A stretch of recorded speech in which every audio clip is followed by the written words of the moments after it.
Bonjour Camille Aymar. Bonjour Jean-Luc. Merci de votre présence, cet échange ensemble, car au-delà de vos fonctions au sein de SCOR, vous êtes aussi coprésidente de Financiel. Nous allons parler de la place des femmes dans l'assurance. On va partir du constat tout d'abord, si vous êtes d'accord Camille, sur la place des femmes dans les postes à responsabilité en assurance. Qu'est-ce que vous en pensez et est-ce qu'on a vu une progression ces dernières années? Alors c'est vrai que le secteur de l'assurance est, je peux le dire, majoritairement féminin. Concrètement, on a 60% des effectifs qui sont des femmes. Déjà au sein des postes cadres, on est à 52% aujourd'hui. C'est une bonne progression, mais on voit qu'on a déjà une disparité. Et surtout au sein des postes de direction, on atteint 34% aujourd'hui. C'est bien, mais c'est vrai qu'on constate un déséquilibre. Une personne sur trois est une femme aujourd'hui dans les comités de direction, dans le secteur de l'assurance. C'est ça. C'est positif, c'est bien. Qu'est-ce que vous en pensez ? Je pense que c'est en progrès. Aujourd'hui, je pense que tout le monde est d'accord sur le fait qu'avoir une parité au sein de la direction apporte des regards plus divers et plus efficaces pour les entreprises. Donc, il y a des actions volontaires pour y aller.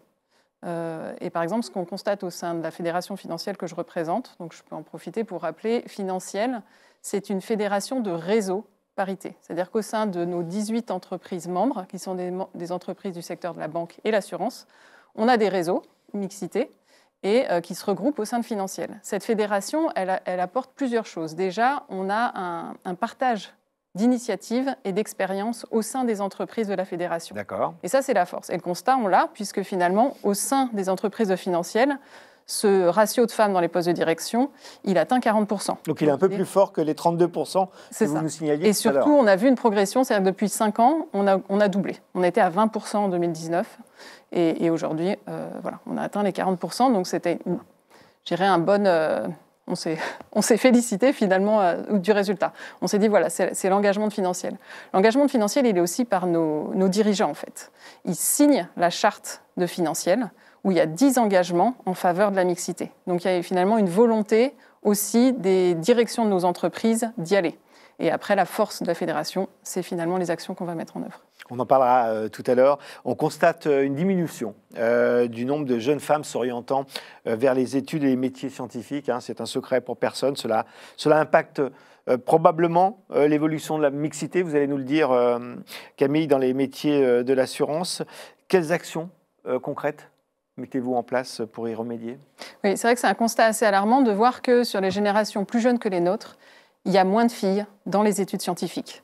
Et pourtant, les résultats du bac le montrent, les filles sont plus douées que les garçons. Et pourtant, elles vont moins vers des matières scientifiques. Plus scientifiques. C'est ça. Et en fait, finalement, cet écart, il se constate à partir du CP. À l'entrée du CP, pas d'écart en maths entre les filles et les garçons, et très vite, ça vient. C'est là que, je dirais, l'éducation a un rôle à jouer. Dans les manuels scolaires, le fait de représenter surtout des hommes dans les métiers et surtout des femmes à la maison, forcément, ça crée des biais qui se perpétuent. En plus de l'éducation, bien sûr, nous, en tant que parents, on peut jouer. Et en tant que professionnels du secteur, montrer des exemples féminins dans des postes variés, c'est un des axes clés. Donc, ce qu'on fait au sein de Financiel et de nos réseaux, c'est notamment du mentorship, mais de jeunes filles, et des interventions dans les écoles, pour discuter finalement avec les futurs étudiants et les aider à se projeter vers des carrières variées. Le constat, il est assez net aussi dans le secteur de l'assurance, c'est-à-dire que oui, on a des femmes dans les postes de direction. Malheureusement, c'est surtout dans des rôles support, RH, communication, juridique, la partie plus réglementaire de la finance. Et malheureusement, on manque de femmes dans la tech, la data, l'actuariat, la gestion d'actifs, dans ces postes-là, alors que finalement, il n'y a aucune raison d'en avoir moins. En quoi un réseau comme Financiel peut-il permettre ou aider les femmes à se projeter vers des postes de direction, puisque c'est ça le sujet de notre entretien ce matin? Tout à fait. En fait, on constate parmi les freins pour monter dans les postes de direction, il y a les freins qu'ont les femmes elles-mêmes, qui ne se projettent pas vers ces rôles-là. Donc des formes de biais, non? C'est quoi? C'est ça. Il y a des biais cognitifs et il y a des biais cognitifs chez tout le monde. C'est là que c'est très intéressant parce qu'on peut agir sur tous les leviers.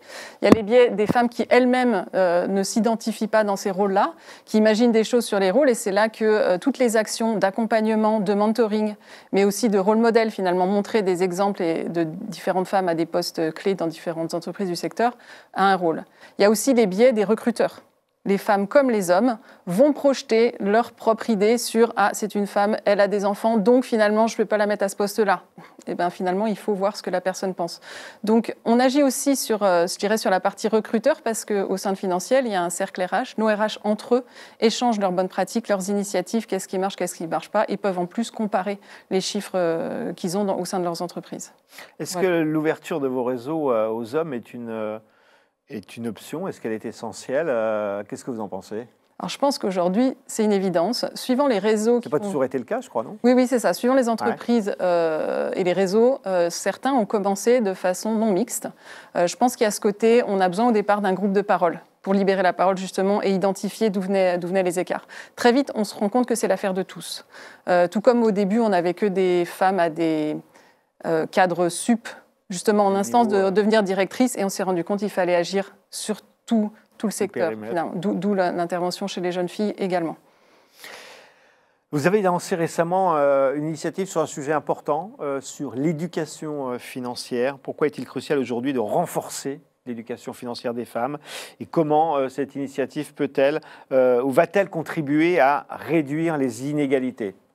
C'est vrai que c'est un constat intéressant qu'on a fait dans un groupe de travail l'année dernière. On s'est dit, on est des professionnels du secteur, de la finance et l'assurance. On a fait le constat entre nous déjà sur notre perception à l'argent, notre rapport à l'argent, que ce soit dans la gestion du budget, la gestion des investissements, les différentes sources de revenus, l'anticipation des moments de vie, divorce, retraite. En faisant un petit sondage, on s'est rendu compte qu'on avait déjà un rapport à l'argent qui était différencié entre les hommes et les femmes, qui crée des grosses inégalités. Concrètement, les pensions de retraite des femmes sont 25% inférieures à celles des hommes. Au moment du divorce, une femme sur 5 se retrouve en pauvreté. Les écarts de patrimoine entre les hommes et les femmes se creusent, malheureusement. Donc ces dernières années, voilà, sur tout ce qui est investissements patrimoniaux, les hommes s'enrichissent et les femmes ne vont pas aussi vite qu'eux. Donc on s'est dit on a un rôle à jouer en tant que professionnel du secteur, en plus d'agir au sein de nos entreprises, pour la parité de nos entreprises. Et donc ça, on s'est dit on fait vraiment un axe et un fil rouge de travail cette année, parce que cette année, on va fêter les 60 ans de l'autonomie financière des femmes. C'est-à-dire que ça fait seulement 60 ans qu'une femme mariée peut travailler et peut avoir son compte en banque sans avoir l'autorisation de son mari. Donc on va faire un événement le 19 juin à cette occasion pour diffuser les résultats de notre enquête. Cette fois, on va faire à plus grande échelle et pour partager tous les catalogues d'initiatives et d'actions que nos réseaux ont pu tester. Donc il y a énormément de choses que les gens peuvent faire pour s'éduquer. Des podcasts, des newsletters, un accompagnement personnalisé et on va diffuser tout ce catalogue à cette occasion. Pour terminer, Camille, on va vous poser une question sur les leviers. Quels sont les leviers qui peuvent être activés en fait, pour que davantage de femmes, c'est le sujet de notre échange aujourd'hui, accèdent à des postes à responsabilité dans le secteur de l'assurance? Qu'est-ce qu'il faut faire? C'est vrai que je dirais que les leviers, ils sont vraiment multiples. On voit qu'il faut agir à plusieurs endroits de l'écosystème. Déjà, le sponsorship de la direction est clé. Ouais. On voit que finalement, le fait que nos dirigeants ont signé la charte financière, ils se sont engagés. Tous les ans, on met à jour le baromètre et on voit l'évolution. Finalement, il y a cet engagement volontaire finalement d'y aller qui est clé. Et ensuite, on agit sur tous les différents axes de progression de la carrière et notamment le développement du leadership des femmes en particulier.